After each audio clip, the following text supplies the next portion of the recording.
Greetings to everybody out there in the No DQ galaxy. Welcome to the No DQ live recap of Friday Night Smackdown for October the 9th, 2020. October the 9th, the late great Eddie Guerrero's birthday. Also, John Lennon of the Beatles, his birthday was October 9th. Two all-time greats in their respective fields, but we're here to talk about Smackdown and the first night of the 2020 WWE Draft. Shout out to everybody watching in the chat room.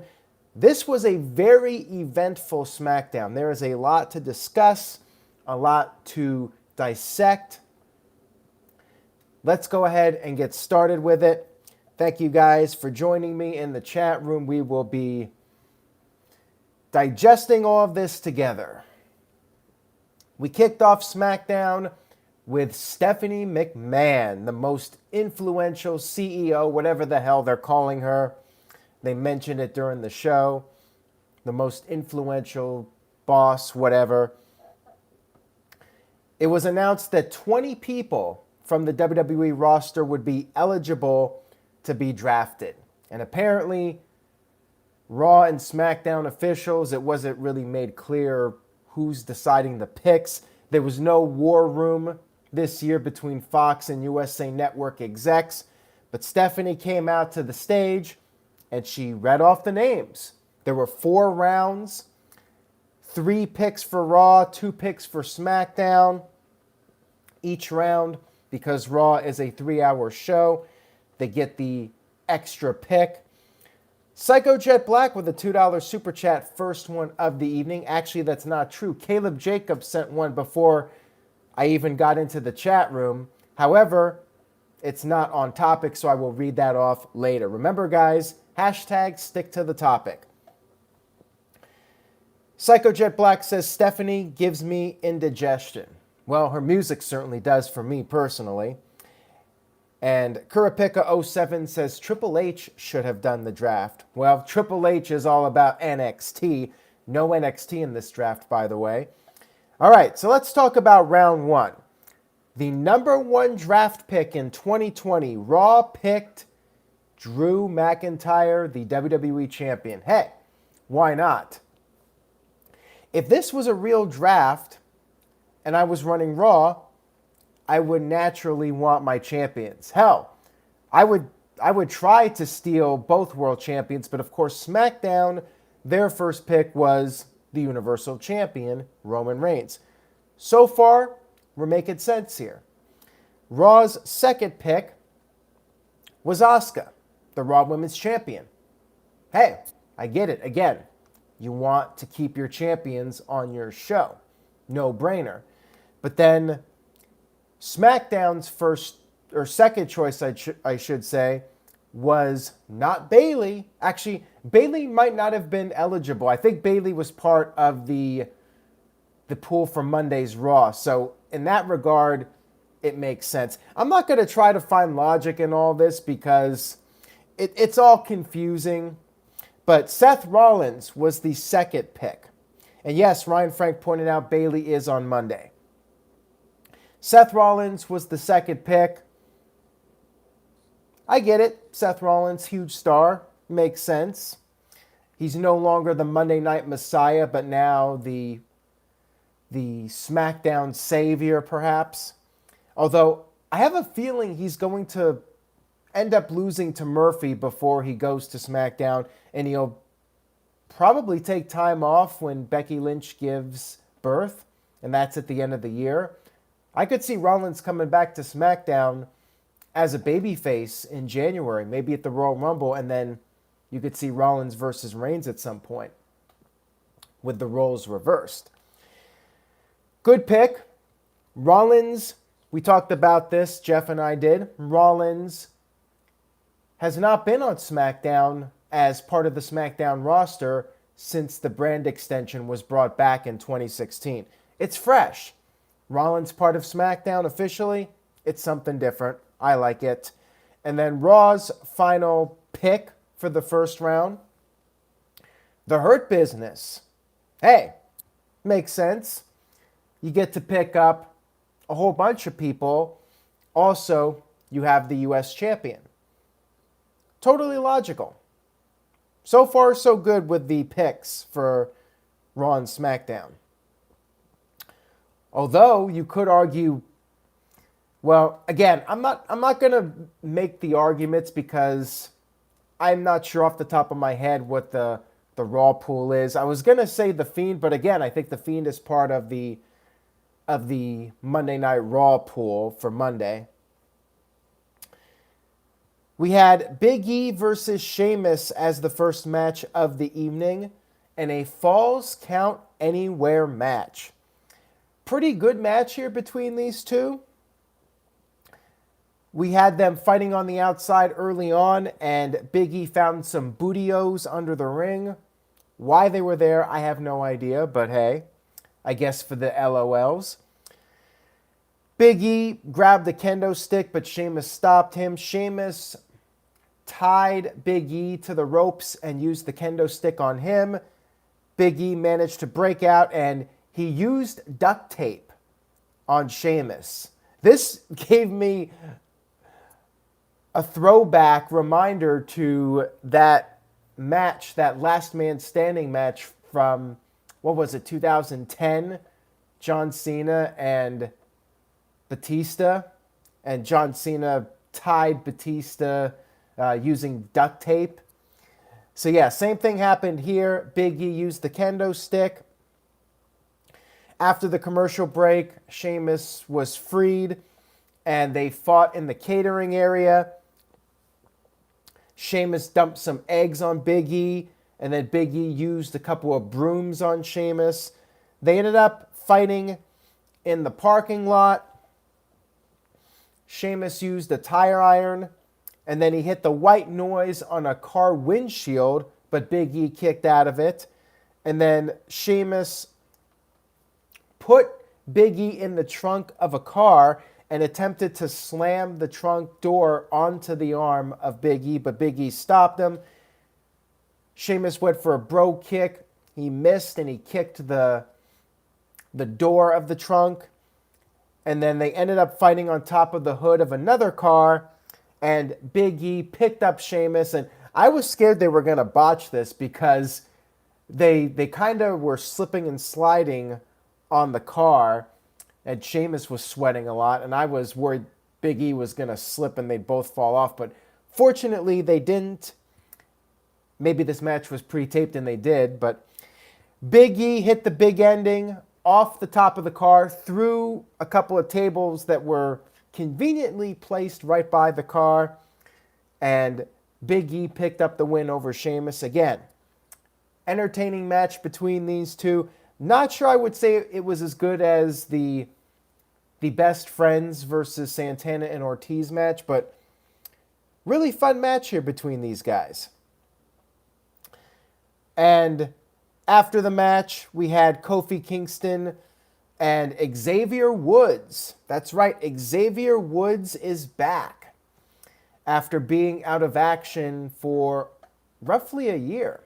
He's been gone a while, and Kofi, of course, has been gone since the Extreme Rules, the horror show pay-per-view, something like 3 months. Xavier Woods was looking jacked, looked to be in great shape. And then it was announced that the New Day would be getting opportunities at the tag team titles on this show. Yes, Xavier Woods and Kofi Kingston, I guess because of their history, they get an automatic match for the tag team titles. They did not have to earn an opportunity, but hey, I guess with 6 championship reigns under your belt and the longest single reign, or the longest days as champion, whatever it is, they get the opportunity. We had J Uso come to the ring for a promo, and he basically wanted to know what is the additional stipulation for the pay-per-view. They're going to be fighting him and Roman Reigns inside Hell in a Cell, but Reigns said that there would be a stipulation added to the match. Paul Heyman appeared on the video screen and he showed this video package of Reigns just dominating everybody. And somebody remind Caleb what I said earlier. And Reigns appeared in the room with Paul Heyman after the video package was shown and said that what you saw in that video package, you can believe it. You can believe that. He said he tried to make Jay's life better, and it's come down to this. At Hell in a Cell, it will be Roman Reigns versus J Uso inside the cell, but also it will be an I Quit match. That's right, an I Quit match inside Hell in a Cell. Reigns said he loves Jay, but after Jay quits at the pay-per-view, there will be consequences. Interesting addition. I mean, I'm not sure it's the most earth-shattering stipulation of all time, but it should be a hell of a match. We had Stephanie McMahon come out for round two of the draft picks. AJ Styles drafted to Monday Night Raw from SmackDown. No surprise here. Jeff Meacham and I talked about this. Figured it was going to happen. AJ's son has games on Friday night, and Paul Heyman is on SmackDown. Figured this was going to happen. We have Sasha Banks being drafted to SmackDown. She will be remaining on SmackDown. Naomi drafted to Monday Night Raw from SmackDown. Fresh start for her, I suppose, although it's a different brand from Jimmy, although Jimmy's on the injured list right now. And then Bianca Belair has been drafted to SmackDown from Monday Night Raw. Good for her, I guess. Bianca Belair versus Sasha Banks at some point. That could be a hell of a match. That could be a hell of a program. And then Shayna Baszler and Nia Jax, they will be staying on Monday Night Raw. Although, does it really matter when they're the tag team champions? Because I guess the WWE tag team champions can appear on both shows, right? But whenever they lose the titles, they would be staying on Monday Night Raw. No real surprise with that one. TJS with the $2 super chat says, why not just do a regular I Quit match? Overkill. I kind of agree with you, TJS. Especially since, well, I'm jumping ahead here a little bit, but I won't go into too much. We're getting 3 Hell in a Cell matches, which I do think is overkill. So I would prefer 2 with Roman Reigns versus Jey Uso being I Quit. You're right, it really doesn't need both stipulations. And as far as Bianca Belair going to SmackDown, does that mean the Street Profits will also be going to SmackDown? We'll talk about that here in a few minutes. We had our next match, which was Matt Riddle and Jeff Hardy versus the Miz and John Morrison. Matt Riddle on SmackDown, despite the lawsuit against him for alleged sexual assault. WWE also being sued. For those of you that are not aware of that, make sure you head over to NoDQ.com for the very latest. Good match here, but pretty standard for SmackDown. Babyfaces picked up the win. Jeff hit the twist of fate to Morrison, and then Riddle hit the Bo Derek to pin Miz. And after the match was the real story. Lars Sullivan, the Freak, and I'm not talking about Joan Ferguson. Lars Sullivan is back. Lars came out, destroyed everybody in the ring, destroyed Matt Riddle, Jeff Hardy, and The Miz for good measure. And, well, he looked like a freak. People surprised to see him back. He was gone for so long, but looks like WWE is not giving up on the freak Lars Sullivan. Colin Andrews says, definitely was not expecting Lars. Caleb Jacobs is just so obsessed with the tag team title match on this show. He wants me to get to that. I will get to it, Caleb. Just a couple minutes. Patient, my friend. Be patient. We had our third round of the draft. Stephanie came back out again. Ricochet. That's right, Ricochet. Drafted to Raw. Okay. I mean, a year ago, I'd say great draft pick. But now, This is when we're starting to get to the bottom of the barrel here in round 3. J Uso drafted to Smackdown. Why not, if you're Monday Night Raw, why not draft Jay instead of Ricochet? Jay's at least got some momentum right now. Hamp Kano with a $5 super chat. Thank you, Hamp. Says, not one company in the world gives more chances to their employees than WWE with Lars Sullivan. And Lars Sullivan is just, he's a freak. He looks the part. He looks like a guy that could destroy anybody in his path. He looks like a badass pro wrestler, and I think that's why WWE's keeping him around. I think if he looked like one of the NXT UK guys, he would have been kicked to the curb by now. Just saying. That's strictly my opinion.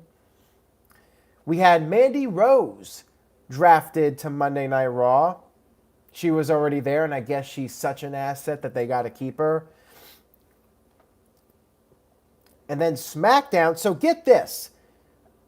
If this is real life, Raw picks Mandy Rose so SmackDown could take Dominic and Rey Mysterio. I guess Rey and Dominic count as a tag team.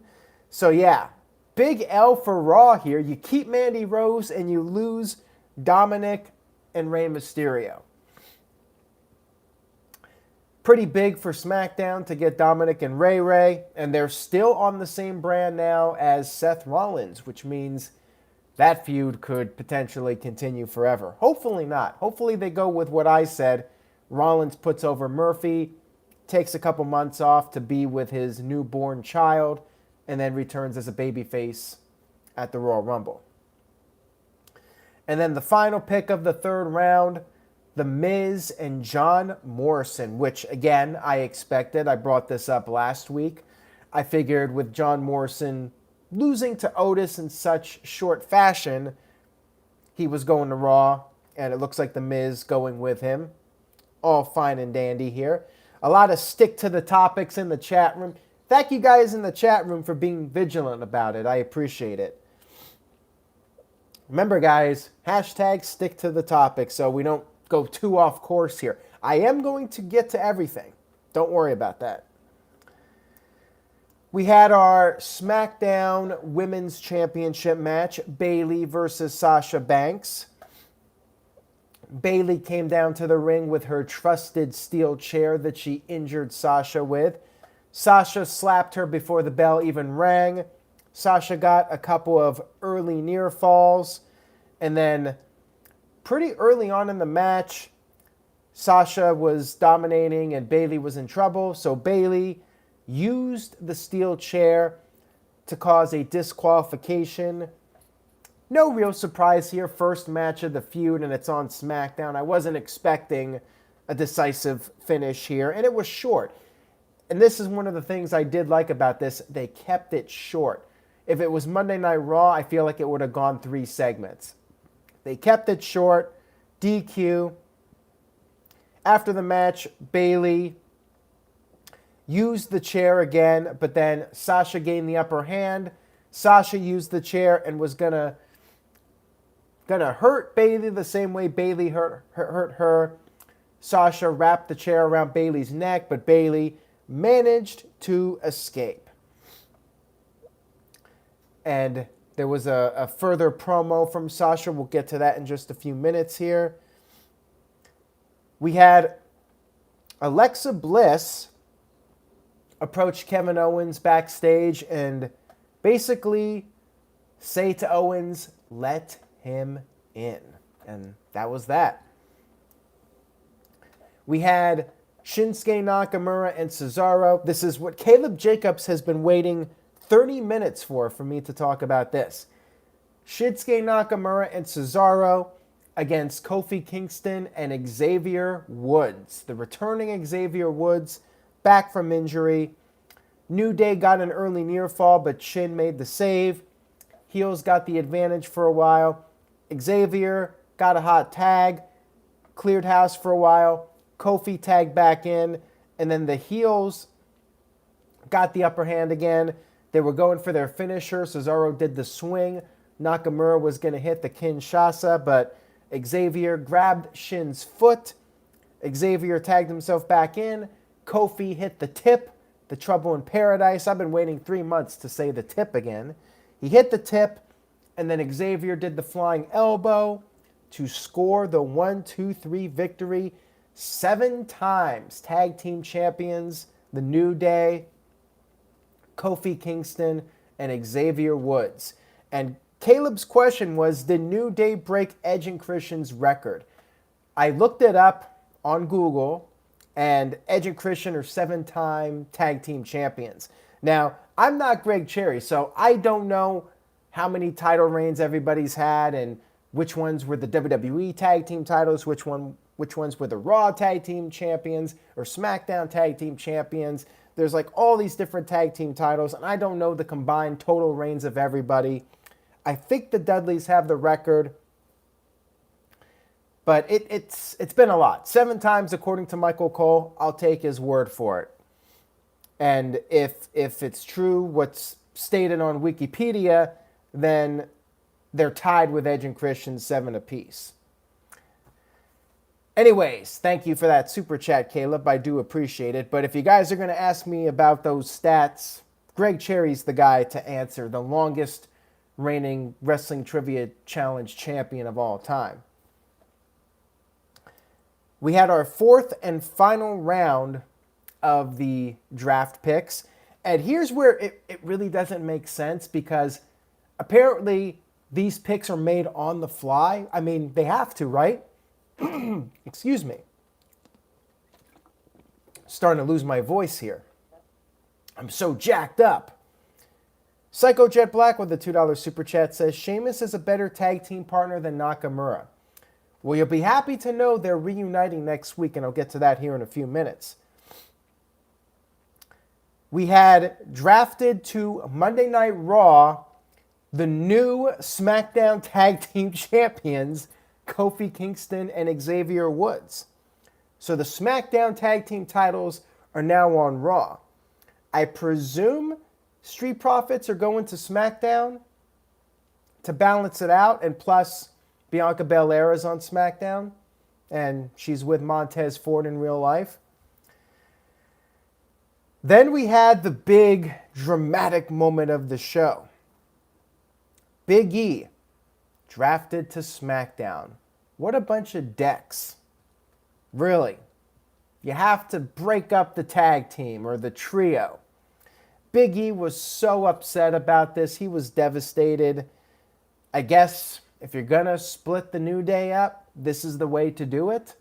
Big E can continue his singles run, and Kofi and Xavier could presumably keep the New Day name alive as tag team champions. TJS with the $2 super chat says, cannot wait to hear Big E's new generic theme. I wonder if they'll actually change it, or if he'll just keep the New Day theme for all eternity. So yeah, it's pretty weird the way this went down. And does this mean that the SmackDown tag team titles become the Raw tag team titles? Like, what's going to happen here? Are they going to merge the tag team titles? Hell, I would like that. I'm all for merging the titles. Street Profits versus New Day. Merge the titles, and then you can draft Street Profits to SmackDown. And Yeah, I would be totally fine with that if that's the direction. I guess we'll see, but it is confusing right now what they're actually planning here with all this. Or do the SmackDown titles become the Raw titles and the Raw titles become the SmackDown titles? I don't know. It hurts my brain to even think about it. We had Dana Brooke being drafted to Raw. I guess, again, because this is bottom of the barrel, Dana Brooke. Okay. And Otis, the Money in the Bank contract holder, drafted to SmackDown. I guess, poor Tucker. Like, you could draft people as a tag team, but Tucker is so low on the totem pole. They're like, well, if we lose Tucker, oh well. Why not just take both of them? So, wait a minute. Why did they not take both of them? You could take tag teams. Why did they only choose Otis? That was weird to me. And also, why not take Mandy Rose and Dana Brooke as a tag team? That I didn't understand either. So there were a few things that definitely did not make sense, although I guess some things make sense because they're separate pools. But yeah, that did not make sense to me. Drafting Otis by himself when you could have taken Tucker too. I get it, Tucker's a jabroni, but still. And then Angel Garza drafted to Raw. And of course, the rumor is that Angel Garza and Andrade are no more. I could see Andrade being drafted to SmackDown, or he'll show up as a free agent. Hemp Connor with a $2 super chat says, New Day is as stale as a 5-year-old potato chip. How about a highly processed potato chip? Because those can last a while. Backstage, we had Tucker, who seemed to be okay with not being drafted. Otis was there. He was in a kind of a nicely dressed attire, looking somewhat presentable. And Tucker and Otis were talking about the lawsuit, which was continued. They got a notice. Miz and Morrison are trying to drag things out, trying to delay the trial. Otis, he was upset because he was ready. He had that law book there. He was reading it. He knew all the terms, but guess we're going to get that another day. I'm bummed because I was looking forward to this. I was looking forward to seeing this trial. But then again, there were so many things happening on this show, I guess it was okay to delay it for the time being. We had announcements for next week. Roman Reigns will be defending the Universal title against Braun Strowman. Yes, Reigns versus Strowman on next week's SmackDown, which is the season premiere of SmackDown. Guess they're going to try to milk one more week of high viewership. I suspect this week will be up quite a bit because of the draft, and they're going to try to at least get one more above average week. They're also doing a New Day farewell match. New Day, the entire group, against Nakamura, Cesaro, and Sheamus. So yes, the Bar reunited next week. That should be a hell of a match, and it will be New Day's final match as a trio for the foreseeable future. That'll be fun, and I guess it'll be pretty emotional for people that have been watching the New Day as a trio, but hey, nothing lasts forever, and people have been wanting this Big E singles run. It's sad, but should be a good future for Big E. I suspect he will get a good push, and it's not going to be something where he wins a match and then disappears from TV. I think Big E's going to get a pretty big run here. And Colin Andrews says, could E turn on the boys? Nah, I don't think so. They're going to have their big... I suspect they'll win, and they're going to have their big moment together, a final happy ending to the New Day as a group. I would be very surprised if Big E turned heel. I mean, it could happen, but I feel like we're going to get a nice, happy moment for them as a send-off.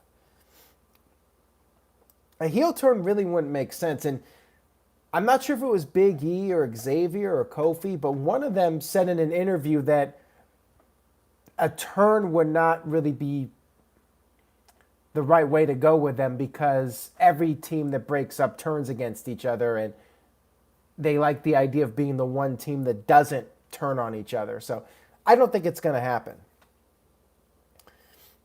Colin Andrews says, if it happens, you owe me a mask. Deal.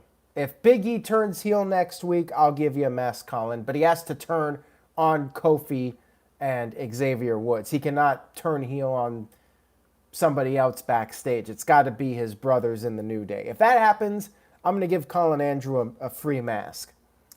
We had our main event, which was The Fiend versus Kevin Owens. Yes, The Fiend wrestling his first match on Smackdown since becoming The Fiend. Owens tried to take out The Fiend early, cannonball out of the gate, which The Fiend no-sold. Fiend gained the upper hand, hit the Sister Abigail to Owens on the outside, onto the announce table. We had a commercial break. When we came back, Owens made a comeback. He hit several super kicks, and finally, after like 3 of them, The Fiend fell into the corner. Owens took Fiend to the outside, hit a DDT on the floor, and then Owens put The Fiend through the announce table, got back in the ring. However, The Fiend was able to beat the count. He got back into the ring. He put the mandible claw on Owens. Owens hit a desperation stunner, but it was not enough. Fiend kept the mandible claw on, slammed Owens to the ground. Referee counted 3, and The Fiend picks up a victory in what could be his last match on SmackDown, if he in fact gets drafted to Raw on Monday. And hey, of all the names that haven't been drafted, The Fiend's got to be the top guy, right? The Fiend's got to be the number 1 pick.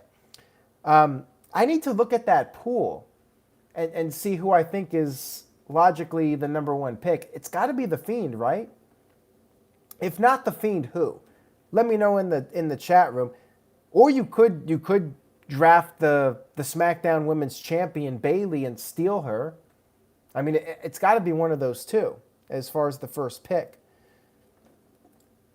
Well, people are saying Randy Orton in the chat room, so yeah, could be Randy Orton, but hell, if this was real, I would pick The Fiend as my top pick over Randy Orton, just because The Fiend is seemingly impervious to pain.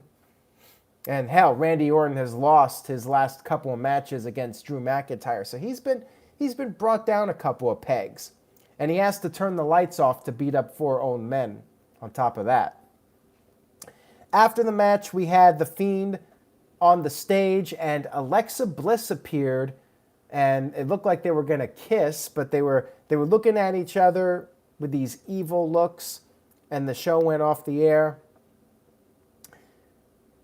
Very eventful SmackDown. It was definitely an interesting show, to say the least. A lot of things happened. Some things did not make sense, but for the most part, I like the changes. I think the changes are good. Even the New Day breaking up, I think it's been long overdue. You gotta do something different with these guys. At least Big E, give him his singles run, and hey, this opens the door now for Kofi Kingston to feud with Ali, because remember, it was Kofi that took the spot that was originally meant for Ali heading into WrestleMania back in 2019. I'm going to give this show an A-. Very entertaining show. They cannot do this every single week, of course. Booking, I don't think, was perfect as far as the draft goes. It's a little confusing, but all in all, a very entertaining show. A lot of build-up for Hell in a Cell, and it was an easy watch. TGS gives it a solid A. Amanda also gives it a solid A. Dr. NXT Scorpio with a C+. Michael Wayne with an A-. Kev with an A-. Tic Tat Tat with an A-. Bruce Marvel with a B. Mike B with a B+. Matt Helms with an A-. Calvin Bowman with a B+. CC Drink A-. And Colin Andrew also gives it an A-. There you have it, the full results. If you just want a quick recap, head over to NoDQ.com. TGS says you heard Stephanie's theme, letter grade down.